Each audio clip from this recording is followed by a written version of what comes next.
Welcome to our 2019 OpenNebula Conference. This is our 8th OpenNebula Conference. We organized our first events in Berlin in 2013 and 2014.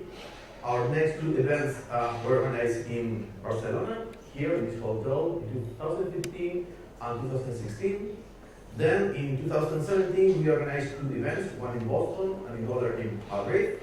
And our latest event last year was in Amsterdam. This presentation is an introductory talk. It's more or less about a description of our progress since our last event in October 2018, and also a description about what you can expect from us, from the project, in the coming months. My name is Llorente. I'm the director of the OpenNebula project, and I will give the strategy view. Then Montero, our chief architect, and Vázquez, our engineering manager, will give the technology view. And last but not least, Abdou, our community manager, will give the community view. Well, we are OpenNebula. We are the private cloud computing project. We are all about private cloud computing. We have more than 10 years of experience in the IT infrastructure market, both developing and bringing to market open source infrastructure software. Right now, we know that there are more than 5,000 clouds running OpenNebula worldwide, and the largest, with 16 data centers and more than 300,000 cores. OpenNebula is used by big names in several different industries.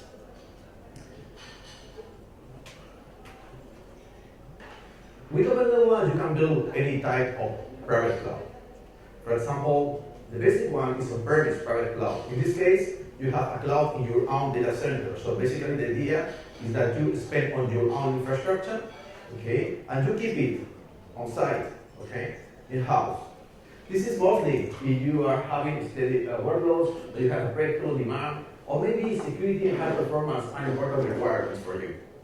The second type of private cloud you can build with OpenNebula is a hosted private cloud. This is a cloud on demand in a bare metal cloud provider.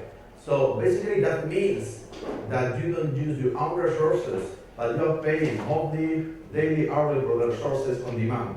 In these cases, you build these private cloud infrastructures because you have a variable workload, or you have an unpredictable demand, or maybe because you need a cloud infrastructure for evaluation, testing, and development. One interesting aspect of OpenNebula is that you can combine both and build a distributed cloud environment. Basically, that means that you have under a single OpenNebula instance several data centers, several clusters, some of them on-premise in your own data center, and other hosted by a service provider. We also provide functionality support for federated cloud environments. In this case, you have several OpenNebula instances federated, and in these cases, mostly you are interested in isolating different administrative domains. Any of these private cloud environments, on-premise, hosted, distributed, or federated, can be combined with public cloud resources. This is because we provide connectors, so you can connect your private cloud infrastructure with remote public cloud providers, AWS or Azure. This is quite interesting because with this new innovative functionality, you can burst your in-house workload to these public cloud providers. And it was about 2 years ago when some of our customers and users, mostly in gaming, telecom, and hosting, started to demand a way to execute their services as close as possible to the end users. This is to reduce the latency in the connection to the service. So they want to improve, mostly in gaming, the user experience by providing this low latency. This is when we started to develop new features for edge cloud computing. Basically, the idea is that we have been developing new functionality in order to combine your private cloud resources with resources at the edge. Mostly because you have edge data centers, or maybe because you have a workload, and for you, low latency is quite important to improve that user experience from the perspective of your users. We have developed some experiments in order to validate these new features. mostly in three scenarios: gaming, Internet of Things, and telecom. We publish the results. We have been publishing these results in the last 2-3 months, and we have impressive results. For example, in the gaming experiment, and in collaboration with a well-known gaming company, we were able to show how to deploy in a single click, and within 25 minutes, you are able to deploy a worldwide infrastructure consisting of 17 data centers, okay? Obtaining a latency below 10 milliseconds, and paying only $12 per hour, because how we work with a collaboration with Packet, which is a bare metal cloud provider, where you can access on demand to those bare metal at the edge resources. Well, we recently, we have in today's lineup, we have two keynote speakers that we talk about these scenarios, one for gaming, another for telecom. And we recently announced that OpenNebula Systems has been awarded 2.1 million euros from the European Commission Horizon 2020 program in order to enhance these new features. So stay tuned, because we are going to work very hard in the coming 2 years in order to improve this edge computing and highly distributed computing scenarios. Well, we are all about private cloud computing. Our aim is to make private cloud simple, and in order to achieve that aim, we spend 30% of our resources in innovation, 50% of our resources in feature demanded by users, by you, and 20% maintenance. This is the reason why this event for us is so important, because we need your feedback, because we want to develop a technology that meets your needs. So we have some talks in the morning with the user experiences, and in the afternoon we have some workshops where you have the opportunity to give your opinion, or simply to express what you would like to see in OpenNebula. This is quite important for us, because we last week we released 5 of them, okay? And we are working in the roadmap for 6.0, okay, for next year. Oh.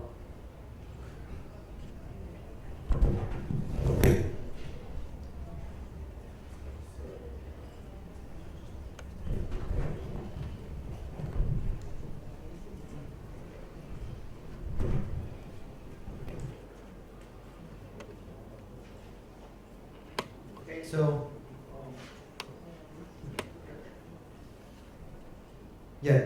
okay, thank you.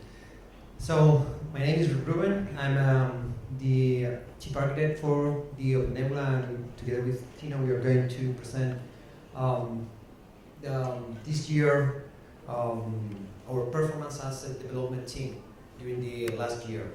So in the last year, we performed 3 hotfix releases, 2 maintenance releases, and we made 2 major releases. As you know, we introduced these hotfix, maintenance, and upgrade release types in the last year. So hotfix is basically bug fixing, where the code is always public in our repositories, but we build packages only for support subscriptors. In any case, the source code for the packages is available in the community, and some of you are building these hotfix releases for the public. Then we have maintainer releases that, as you know, is basically bug fixing, and both of them, code and packages, are public. And then we made 2 major releases, 5.8, which was the Edge release, codenamed Edge, and 5.10, which is the last release that we made the beta this week, and we are in the process of making the stable release of 5.10 in the coming weeks. We codename this release as Boomerang. Some figures about our performance. Here you see lines of code that we have been changing in the repository, close to 1 million of changes, up to almost 2,000 commits. 15,000 lines of documentation were added, and the last one is our some figures in GitHub, the number of issues. So almost 600 of issues were created. Not all of them are bugs. A lot of feature requests, as Ignacio said, from you, from the people using the code. We also managed to close semiconductor, which is an important number. So we are going to review, this is the development thing, we are going to review the features we introduced during this last year. So we are going to share the... Hi, good morning. So a bit on APIs and also Sandstone, the web interface of OpenNebula. So we made some changes in the XML RPC API of the 1D core, basically to improve the performance of the VM pool call. So we managed quite a significant speed up with removing some of the non-critical information from the VM pool. We also worked on the command line interface, improving the output to make it look nicer and more useful. And we introduced some special features in Sandstone, like for instance, what you see there is the two-factor authentication. So this is the mandate in some scenarios. Focusing on Sandstone, we came a long way from 10 years ago. So at first, Sandstone was, you could say, there was a wrapper, an Ajax wrapper around the XML RPC API of OpenNebula. So this is a screenshot of the first version of Sandstone. Some of you might remember we used to call it the orange Sandstone. We made some improvements along the years. This is the somehow bloated dashboard of also the orange Sandstone, but in 3x OpenNebula releases. We end up removing some of these nice graphs to aid the scalability of Sandstone.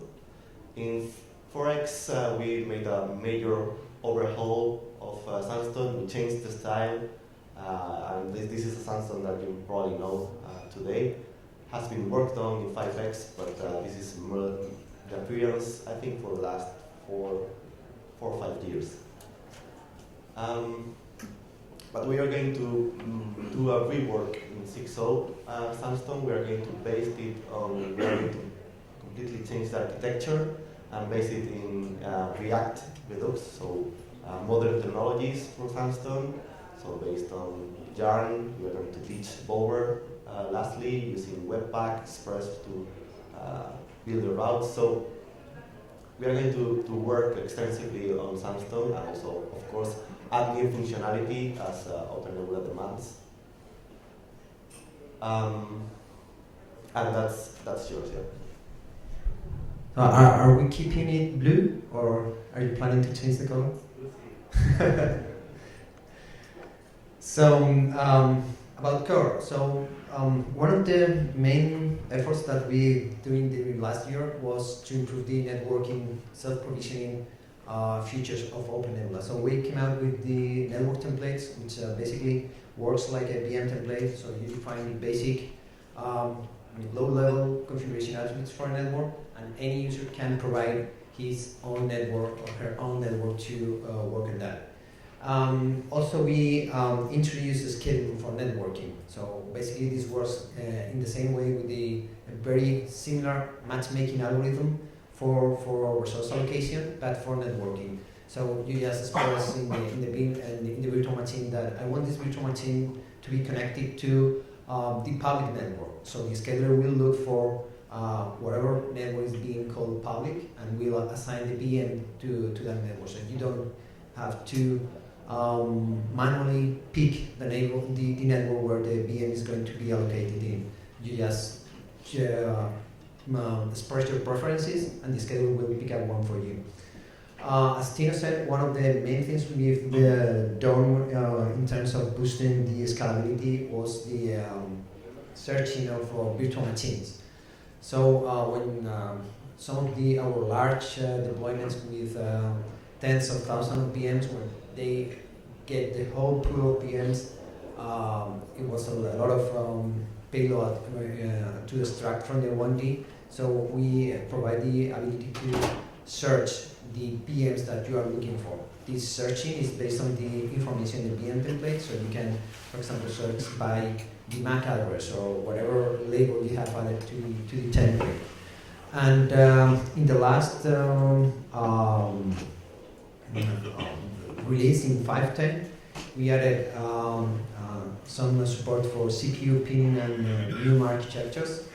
We are going to see a little bit of this in this afternoon workshops. We redesigned the whole cook system. Now it's much more flexible. We included an event queue, so any application or third-party integration that you want to develop can subscribe to the 1T events in order to perform any operation on any API call or even in any VM state change or host state change.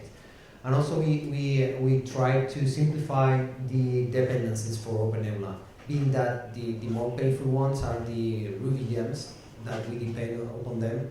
So we have a very nice feature where we are packaging all the dependencies, so there's no need to run install gems, or some of you have been fighting with that. So the handling of the dependencies, upgrading of the gems are now much more clean, relying on the packaging tool of your operating system. That's for current system. We've been also working in the drivers. So in terms of the integration with the underlying hypervisors and infrastructure, last year we introduced support for LXD. So we've been keep working there in this year. So the integration is now more tight, let's say that way. And it's a very nice option if you want to explore the use of infrastructure containers instead of virtual machines. We improved the mixed storage models. This means that now it's more flexible to define, for example, I have a Ceph cluster, but some of the VMs I want them to be deployed locally through SSH, for example. So that's now it's better integrated and better exposed for third-party storage solution. We did the same for the network drivers. So now it's much more easier to hook in the drivers and talk to an SDN, for example, or to put your own logic after a VM is being deployed, for example. Prior to 5.10, you have to do that by modifying the drivers, which is not really clean, and you have to deal with the upgrades to backport all your changes to the new versions. So now it's much more clear. And thanks to the new Edge initiative, we include support for Packet in order to deploy or to easily deploy VMs and on Packet host. We did a lot of work in order to integrate with the Packet networking, which for public cloud providers is always a difficult task. And we added support for DPDK. So those of you that are using OpenVSwitch will be able to leverage all this new functionality in terms of DPDK. And now VMware. Okay, so about VMware, you know how OpenNebula relates to VMware. So we delegate most of the tasks that OpenNebula performs on KVM. Some of them are delegated to vCenter. All the interaction with a VMware-based infrastructure is through the vCenter API, except the PMC, where OpenNebula needs to connect directly to the ESX hypervisor. But if you don't need that functionality, you can channel all communications through a vCenter instance. And we did a lot of work actually in 5.8. So allowing migration of workloads between vCenter clusters, also automatic conversion between Cookout2 and VMDK to ease the transition from VMware-based infrastructures to KVM. And in 5.10, we are adding support for NSX through the revamped hook system, which helped us a lot in this integration. And for 6.0, we are going to keep building on this NSX integration. In particular, we are going to add support for the security groups, so people can leverage all the NSX functionality through the Sandstone or the command line interface. Also in the works is a backup solution. This is not just for VMware, but also for KVM. Any workload running in OpenNebula will be subject to this kind of backup solution. We'll be talking about especially the NSX integration in the workshop this afternoon. And we'll also build on VMRC, so this will be a substitute for VMC in VMware-based infrastructures. And we'll do some work on DRS and high availability for particular vCenter clusters. So that's, in a nutshell, the roadmap for 6.0 regarding VMware. And I'll give pass to Michael.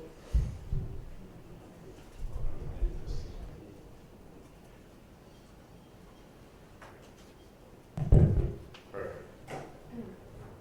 Good morning, everyone. So I'm Michael Abdou. I'm the Community and Customer Success Manager at OpenNebula Systems. And I'm going to talk a little bit about the community side of the project. One of the important things about OpenNebula is that it's a software product that's really driven and shaped by our community of users. What we work on a daily basis is focusing on making sure we have an engaged community, as well as providing an environment that allows everyone to learn, share, and contribute both to the development and the usage of OpenNebula. So really, you all are the engine that's pushing this project forward. I'm going to talk quickly about 3 basic ways that you can be engaged. The first is use OpenNebula. I say download it, deploy it, run it, and then come back and share your experiences. That's really important. Secondly is contribute code. OpenNebula is fully open source. It's Apache 2.0 license. And I'll talk a little bit about ways that you can essentially make tangible contributions from a code perspective. And then lastly is get involved. We look to you to help spread the word and promote OpenNebula to the broader public. All right, so here you may have seen that in an earlier slide from Ignacio, but I think this is a great slide. What it does is it shows the diversity of our user groups. We have organizations of all sizes across many industries, and what I like to say is I really think it's a testament not only to the flexibility of OpenNebula, but to the fact that it's enterprise and production ready. So one thing is to use OpenNebula. The other thing is really to then share your experiences. We have our OpenNebula blog. We invite you at any time to come and share your experiences here. No one's asking you to share organizational secrets, right? It's really about saying how are you using OpenNebula? What have your experiences been? What are the things that you really like about it? And also talk about what are the improvements that you're looking to see going forward.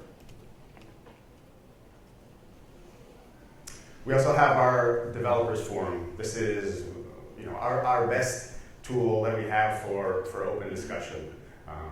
Here you can go there, ask questions of the community. We urge you to go and actually answer questions of other users.